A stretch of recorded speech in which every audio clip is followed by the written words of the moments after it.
ఎన్నికలకు ముందు వాహనమిత్ర పథకం కింద 15,000 రూపాయలు ఇస్తామని చెప్పిన కూటమి ప్రభుత్వం ఇప్పటి వరకు కూడా ₹1 కూడా అమలు చేయలేదని చెప్పి ఆటో కార్మికులంతా కూడా నిరసన కార్యక్రమాన్ని చేపట్టారు. ప్రస్తుతం మనం ఈ నిరసన కార్యక్రమం దగ్గర ఉన్నాము. ప్రధానంగా వారు ఏ డిమాండ్లను గవర్నమెంట్ ముందు పెడుతున్నారనే విషయాలు అడిగి వారి మాటలను తెలుసుకుందాం. సార్, ఎన్నికలకు ముందు మీకు ఏ హామీ ఇచ్చింది? ఇంతవరకు ఏ హామీలు నెరవేరాయి? రాష్ట్ర ప్రభుత్వం అధికారంలోకి రాకముందు ఈ యువకాలంలో తిరిగేటప్పుడు లోకేష్ గారు ఆటో కార్మికులకి వెల్ఫేర్ బోర్డు మేము ఏర్పాటు చేస్తాం కేరళ మాదిరిగా అని చెప్పడం జరిగింది. అంతేకాకుండా మీ ఆర్థిక పరిస్థితులు కూడా మేము పరీక్షించి మొత్తం మీ చర్చలు జరిపిన తర్వాత చేస్తామన్నారు. అంతేకాకుండా గత ప్రభుత్వం ఇస్తున్న 10,000 గడుస్తా వాహనమిత్ర రూపంగా 15,000 రూపాయలు పెంచి మీకు ఖచ్చితంగా ఆర్థికంగా ఆదుకుంటామని చెప్పడం జరిగింది. నేటికి సంవత్సరం దాటింది. అయినప్పటికీ కూడా ఆటో కార్మికులు మోటార్ కార్మికులు చూసి ఎక్కడ అసలు మాట్లాడే పరిస్థితి అనేది లేదు. తిరిగి ఈరోజు చూసుకున్నప్పుడు సూపర్ 6లో భాగంగా మహిళలకు ఉచిత బస్సు సౌకర్యం కల్పిస్తామని చెప్పేసి ప్రకటన చేశారు. మరి ఈ ప్రకటన చేయడం వల్ల ఈరోజు రవాణా సౌకర్యం చూసుకుంటే ప్రజా రవాణాలో ఆర్టీసీతో తర్వాత కీలకంగా మేము సర్వీస్ చేస్తుంది ఎవరు ఉన్నారంటే అది ఆటో డ్రైవర్లు. మరి అలాంటి ఆటో డ్రైవర్లకి ఈరోజు ఉచిత బస్సులు పెట్టడం వల్ల మహిళలకి ఆటో డ్రైవర్లకు వచ్చే ఉపాధి ఖచ్చితంగా తగ్గిపోతుంది. ఉన్న ఆదాయం తగ్గిపోతుంది. ఇప్పుడున్న ఆదాయానికి పరిస్థితులకే ఫైనాన్సులు కట్టుకోలేక అనేక ఇబ్బందులు పడుతూ ఇంటి అద్దెలు కట్టుకోలేక పిల్లలు చదివించుకోలేక వైద్యం చేయించుకోలేక ఇబ్బంది పడుతుంటే ఇలాంటిది వేయడం కరెక్ట్ కాదని చెప్పి మేము చెప్తున్నాం. ఇవ్వండి, మహిళలకు ఉచిత బస్సు ఇవ్వండి, మీ సూపర్ 6 అమలుపరచండి, ప్రజలకు అందరికీ మంచి చేయండి. కానీ దానివల్ల నష్టపోతున్న ఆటో కార్మికులు మీరు ఏం చేస్తారనే విషయాన్ని మాత్రం ఖచ్చితంగా మాకు చెప్పిన తర్వాత ఈ పథకాన్ని అమలు పరిస్తే బాగుంటుందని చెప్పి మేము డిమాండ్ చేస్తాం. అంటే మీతో చర్చించిన తర్వాతే ఈ పథకాన్ని అమలు చేస్తామని చెప్పి ఎన్నికల ముందు అన్నారు. అదే మాతో చర్చించేదారు చేస్తానన్నారు. కానీ ఏమీ లేకుండా ఇప్పుడు కూడా పేపర్ల ప్రకటనలు వస్తున్నాయి.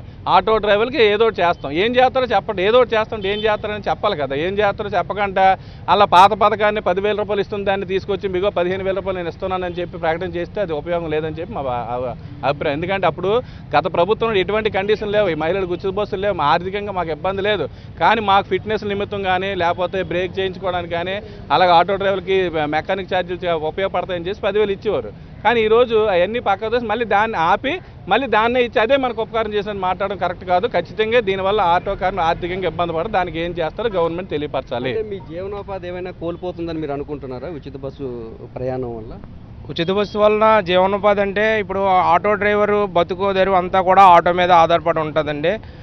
రోజుకి బయటకు వచ్చిన తర్వాత సాయంత్రం ఇంటికి వెళ్ళేసరికి ఆటో డ్రైవరు ఎంత డబ్బులు పట్టుకెళ్తాడనేది ఎవరు కూడా చెప్పలేము.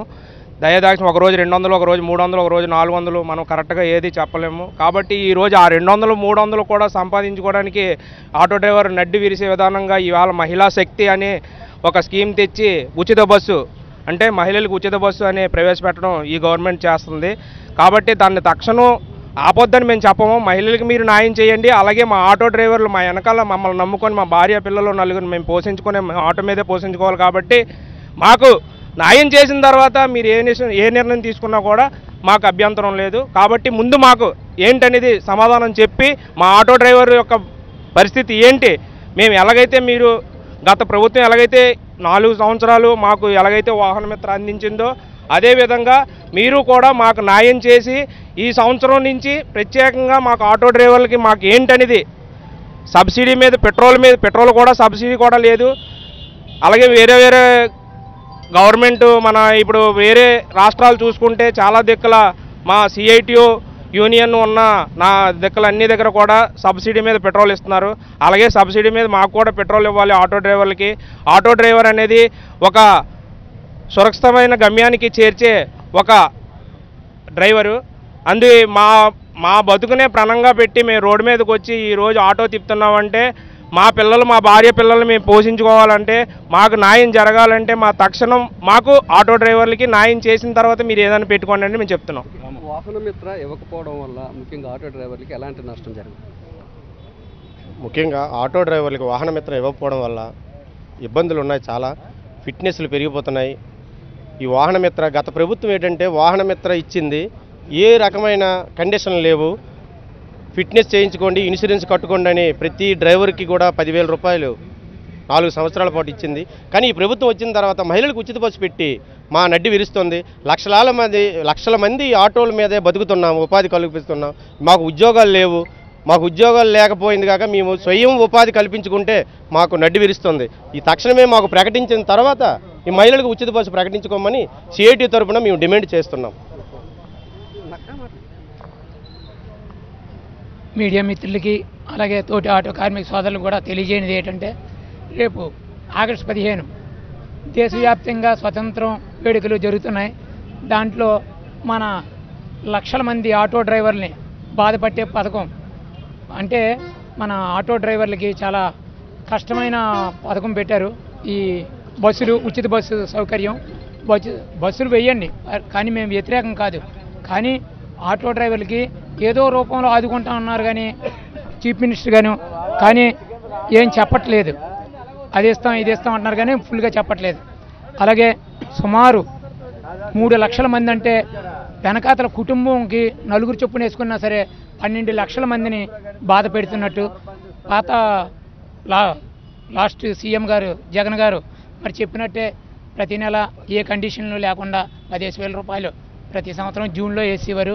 మరి ఈ ప్రభుత్వం వచ్చిన తర్వాత లోకేష్ గారు ఒక మీటింగ్లో చెప్పారు ఈ వెల్ఫేర్ బోర్డు ఏర్పాటు చేస్తాం కేరళ తమిళనాడులాగా అని అతను కూడా ఏం మాట్లాడలేదు.